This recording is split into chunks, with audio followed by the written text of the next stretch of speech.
2 Samuel 17. Moreover Ahithophel said to Absalom, Now let me choose 12,000 men, and I will arise and pursue David tonight. I will come upon him while he is weary and weak, and make him afraid. And all the people who are with him will flee, and I will strike only the king. Then I will bring back all the people to you. When all return except the man whom you seek, all the people will be at peace. And the saying pleased Absalom and all the elders of Israel. Then Absalom said, Now call Hushai the Archite also, and let us hear what he says too. And when Hushai came to Absalom, Absalom spoke to him, saying, Ahithophel has spoken in this manner. Shall we do as he says? If not, speak up. So Hushai said to Absalom, The advice that Ahithophel has given is not good at this time. For, said Hushai, You know your father and his men, that they are mighty men, and they are enraged in their minds, like a bear robbed of her cubs in the field, and your father is a man of war, and will not camp with the people. Surely by now he is hidden in some pit, or in some other place. And it will be, when some of them are overthrown at the first, that whoever hears it will say, There is a slaughter among the people who follow Absalom. And even he who is valiant, whose heart is like the heart of a lion, will melt completely. For all Israel knows that your father is a mighty man, and those who are with him are valiant men. Therefore I advise that all Israel be fully gathered to you, from Dan to Beersheba, like the sand that is by the sea for multitude, and that you go to battle in person. So we will come upon him in some place where he may be found, and we will fall on him as the dew falls on the ground. And of him and all the men who are with him there shall not be left so much as one. Moreover, if he has withdrawn into a city, then all Israel shall bring ropes to that city, and we will pull it into the river, until there is not one small stone found there. So Absalom and all the men of Israel said, The advice of Hushai the Archite is better than the advice of Ahithophel. For the Lord had purposed to defeat the good advice of Ahithophel, to the intent that the Lord might bring disaster on Absalom. Then Hushai said to Zadok and Abiathar the priests, Thus and so Ahithophel advised Absalom and the elders of Israel, and thus and so I have advised. Now therefore, send quickly and tell David, saying, Do not spend this night in the plains of the wilderness, but speedily cross over, lest the king and all the people who are with him be swallowed up. Now Jonathan and Ahimaaz stayed in Rogel, for they dared not be seen coming into the city, so a female servant would come and tell them, and they would go and tell King David. Nevertheless a lad saw them, and told Absalom. But both of them went away quickly and came to a man's house in Bahurim, who had a well in his court, and they went down into it. Then the woman took and spread a covering over the well's mouth, and spread ground grain on it, and the thing was not known. And when Absalom's servants came to the woman at the house, they said, Where are Ahimaaz and Jonathan? So the woman said to them, They have gone over the water brook. And when they had searched and could not find them, they returned to Jerusalem. Now it came to pass, after they had departed, that they came up out of the well and went and told King David, and said to David, Arise and cross over the water quickly. For thus has Ahithophel advised against you. So David and all the people who were with him arose and crossed over the Jordan. By morning light not one of them was left who had not gone over the Jordan. Now when Ahithophel saw that his advice was not followed, he saddled a donkey, and arose and went home to his house, to his city. Then he put his household in order, and hanged himself, and died, and he was buried in his father's tomb. Then David went to Mahanaim. And Absalom crossed over the Jordan, he and all the men of Israel with him. And Absalom made Amasa captain of the army instead of Joab. This Amasa was the son of a man whose name was Jithra, an Israelite, who had gone into Abigail the daughter of Nahash, sister of Zeruiah, Joab's mother. So Israel and Absalom encamped in the land of Gilead. Now it happened, when David had come to Mahanaim, that Shobi the son of Nahash from Rabbah of the people of Ammon, Machir the son of Amiel from Lo-Debar, and Barzillai the Gileadite from Rogelim, brought beds and basins, earthen vessels and wheat, barley and flour, parched grain and beans, lentils and parched seeds, honey and curds, sheep and cheese of the herd, for David and the people who were with him to eat. For they said, "The people are hungry and weary and thirsty in the wilderness."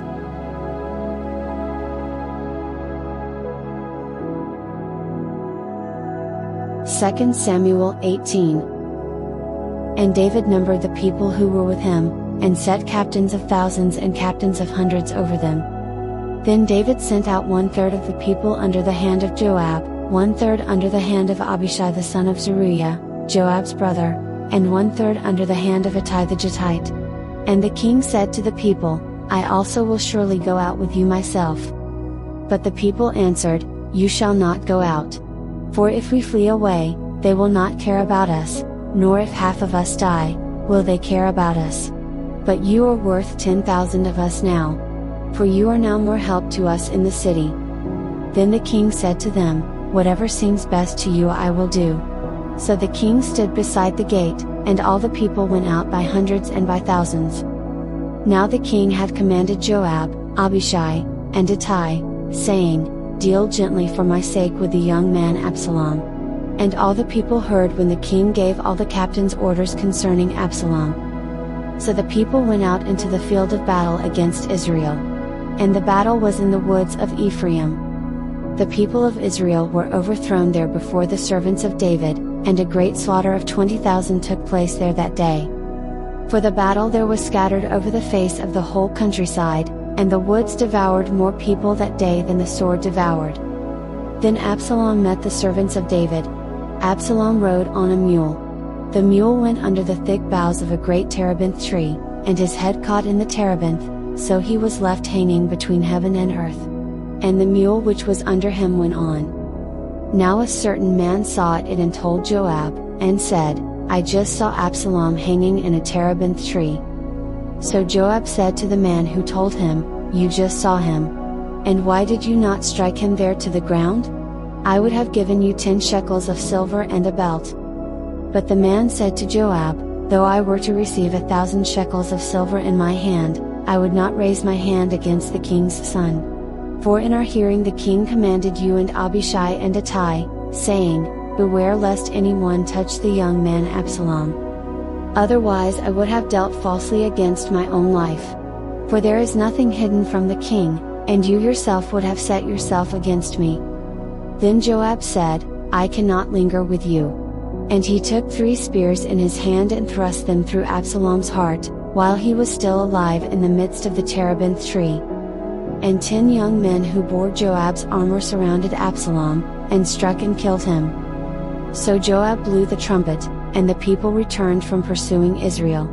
For Joab held back the people. And they took Absalom and cast him into a large pit in the woods, and laid a very large heap of stones over him. Then all Israel fled, every one to his tent. Now Absalom in his lifetime had taken and set up a pillar for himself, which is in the king's valley. For he said, "I have no son to keep my name in remembrance." He called the pillar after his own name. And to this day it is called Absalom's monument. Then Ahimaaz the son of Zadok said, "Let me run now and take the news to the king, how the Lord has avenged him of his enemies." And Joab said to him, "You shall not take the news this day, for you shall take the news another day. But today you shall take no news, because the king's son is dead." Then Joab said to the Cushite, "Go, tell the king what you have seen." So the Cushite bowed himself to Joab and ran. And Ahimaaz the son of Zadok said again to Joab, "But whatever happens, please let me also run after the Cushite." So Joab said, "Why will you run, my son, since you have no news ready?"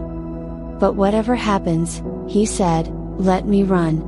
So he said to him, "Run." Then Ahimaaz ran by way of the plain, and outran the Cushite. Now David was sitting between the 2 gates. And the watchman went up to the roof over the gate, to the wall, lifted his eyes and looked, and there was a man, running alone. Then the watchman cried out and told the king. And the king said, "If he is alone, there is news in his mouth." And he came rapidly and drew near. Then the watchman saw another man running, and the watchman called to the gatekeeper and said, "There is another man, running alone." And the king said, "He also brings news." So the watchman said, I think the running of the first is like the running of Ahimaaz the son of Zadok. And the king said, He is a good man, and comes with good news. So Ahimaaz called out and said to the king, All is well. Then he bowed down with his face to the earth before the king, and said, Blessed be the Lord your God, who has delivered up the men who raised their hand against my lord the king. The king said, Is the young man Absalom safe? Ahimaaz answered, When Joab sent the king's servant and me your servant, I saw a great tumult, but I did not know what it was about. And the king said, Turn aside and stand here. So he turned aside and stood still. Just then the Cushite came, and the Cushite said, There is good news, my lord the king. For the Lord has avenged you this day of all those who rose against you. And the king said to the Cushite, Is the young man Absalom safe? So the Cushite answered, May the enemies of my lord the king, and all who rise against you to do harm, be like that young man. Then the king was deeply moved, and went up to the chamber over the gate, and wept. And as he went, he said thus, O my son Absalom, my son Absalom, if only I had died in your place. O Absalom, my son, my son.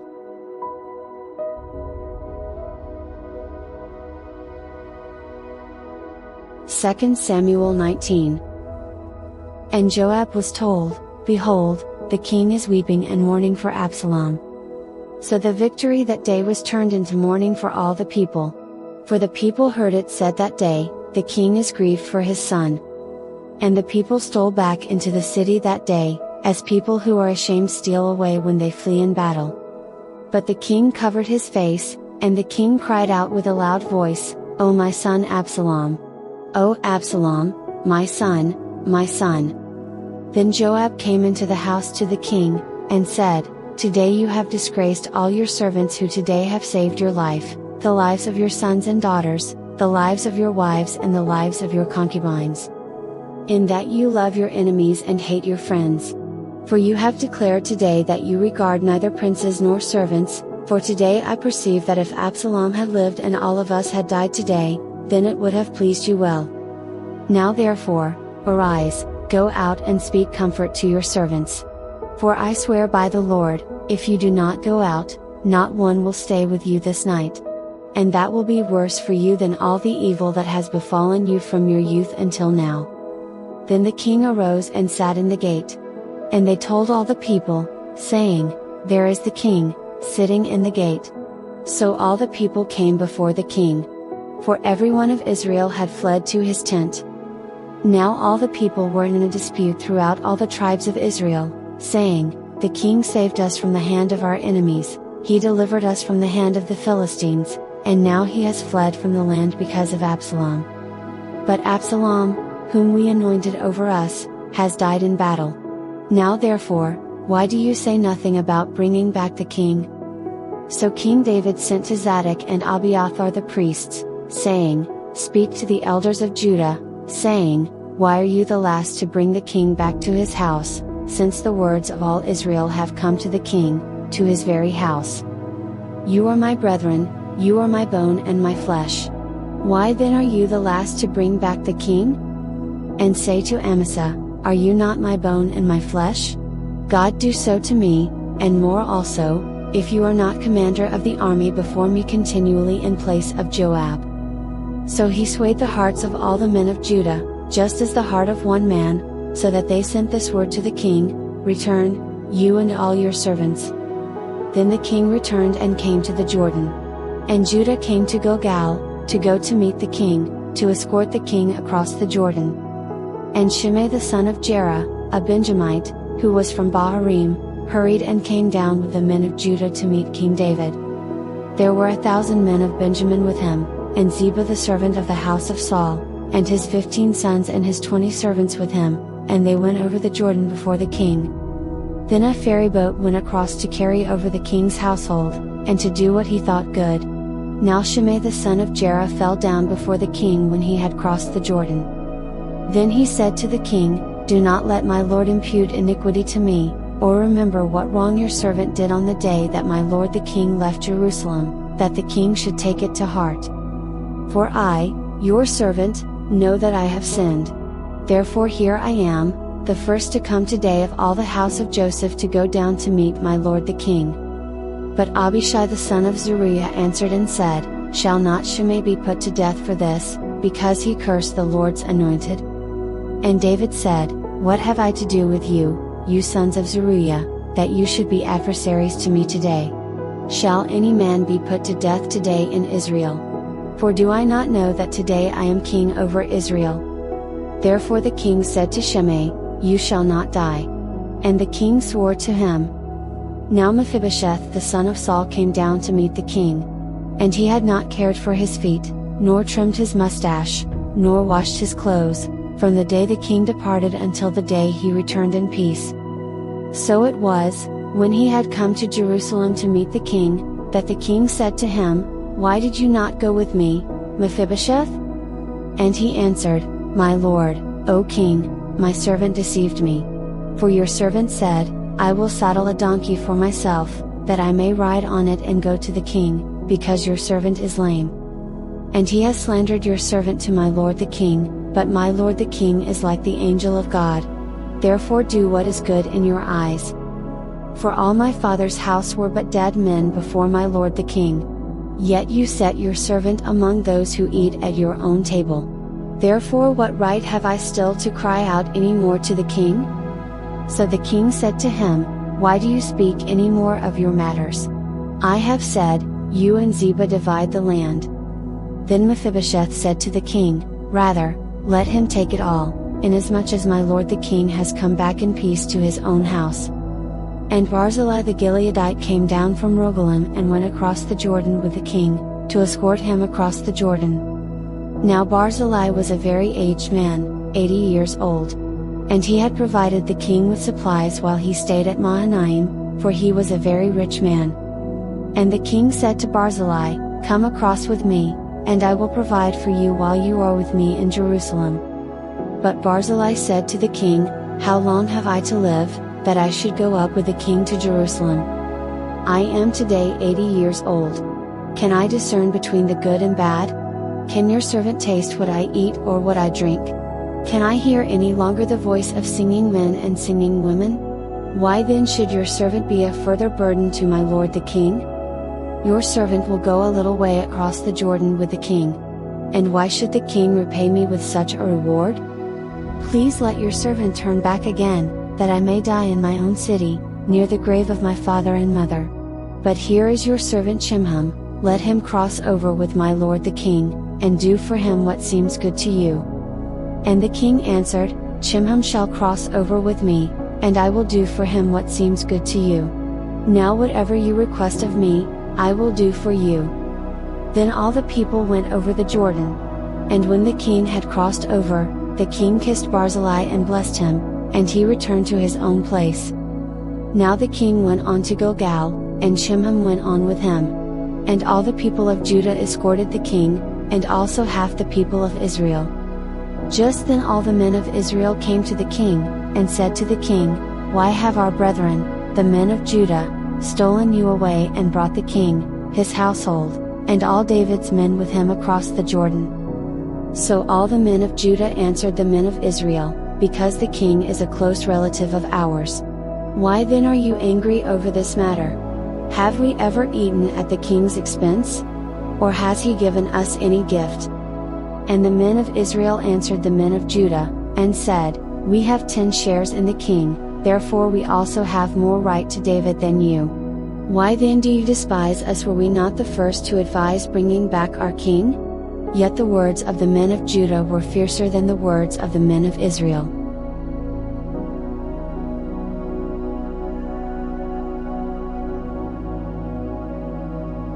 Second Samuel 20.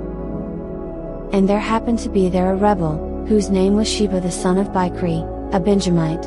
And he blew a trumpet, and said, We have no share in David, nor do we have inheritance in the son of Jesse, every man to his tents, O Israel. So every man of Israel deserted David, and followed Sheba the son of Bichri. But the men of Judah, from the Jordan as far as Jerusalem, remained loyal to their king. Now David came to his house at Jerusalem. And the king took the 10 women, his concubines whom he had left to keep the house, and put them in seclusion and supported them, but did not go into them. So they were shut up to the day of their death, living in widowhood. And the king said to Amasa, "Assemble the men of Judah for me within 3 days, and be present here yourself." So Amasa went to assemble the men of Judah. But he delayed longer than the set time which David had appointed him. And David said to Abishai, "Now Sheba the son of Bichri will do us more harm than Absalom. Take your lord's servants and pursue him, lest he find for himself fortified cities, and escape us." So Joab's men, with the Kerethites, the Pelethites, and all the mighty men, went out after him. And they went out of Jerusalem to pursue Sheba the son of Bichri. When they were at the large stone which is in Gibeon, Amasa came before them. Now Joab was dressed in battle armor, on it was a belt with a sword fastened in its sheath at his hips, and as he was going forward, it fell out. Then Joab said to Amasa, "Are you in health, my brother?" And Joab took Amasa by the beard with his right hand to kiss him. But Amasa did not notice the sword that was in Joab's hand. And he struck him with it in the stomach, and his entrails poured out on the ground, and he did not strike him again. Thus he died. Then Joab and Abishai his brother pursued Sheba the son of Bichri. Meanwhile one of Joab's men stood near Amasa, and said, "Whoever favors Joab and whoever is for David follow Joab." But Amasa wallowed in his blood in the middle of the highway. And when the man saw that all the people stood still, he moved Amasa from the highway to the field and threw a garment over him, when he saw that everyone who came upon him halted. When he was removed from the highway, all the people went on after Joab to pursue Sheba the son of Bichri. And he went through all the tribes of Israel to Abel and Beth-Makkah and all the Berites. So they were gathered together and also went after Sheba. Then they came and besieged him in Abel of Beth-Makkah, and they cast up a siege mound against the city, and it stood by the rampart. And all the people who were with Joab battered the wall to throw it down. Then a wise woman cried out from the city, "Here, here! Please say to Joab, 'Come nearby, that I may speak with you.'" When he had come near to her, the woman said, "Are you Joab?" He answered, "I am." Then she said to him, "Hear the words of your maidservant." And he answered, "I am listening." So she spoke, saying, "They used to talk in former times, saying, 'They shall surely seek guidance at Abel,' and so they would end disputes. I am among the peaceable and faithful in Israel. You seek to destroy a city and a mother in Israel. Why would you swallow up the inheritance of the Lord?" And Joab answered and said, far be it from me, that I should swallow up or destroy. That is not so. But a man from the mountains of Ephraim, Sheba the son of Bichri by name, has raised his hand against the king, against David. Deliver him only, and I will depart from the city." So the woman said to Joab, "Watch, his head will be thrown to you over the wall." Then the woman in her wisdom went to all the people. And they cut off the head of Sheba the son of Bichri, and threw it out to Joab. Then he blew a trumpet, and they withdrew from the city, every man to his tent. So Joab returned to the king at Jerusalem. And Joab was over all the army of Israel, Benaiah the son of Jehoiada was over the Kerethites and the Pelethites. Adoram was in charge of revenue, Jehoshaphat the son of Ahilud was recorder. Sheva was scribe, Zadok and Abiathar were the priests. And Ira the Jairite was a chief minister under David.